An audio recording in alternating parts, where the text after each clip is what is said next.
Ажырасу болды, енді арағай, не істеуге болады? Неден бастасам болады? Ажырасқан соң өмір бітіп қалмайды. Ол адамды кезіктірмей тұрып қалай өмір сүрдіңіз, солай өмір сүре бересіз.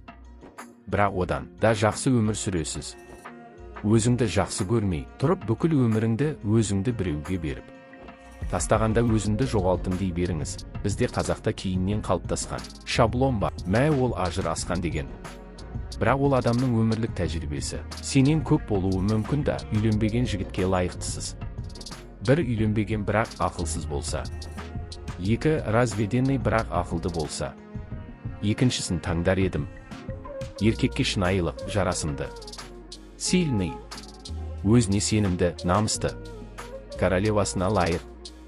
Король бола алатын сабыр, ақыл, мықтылық.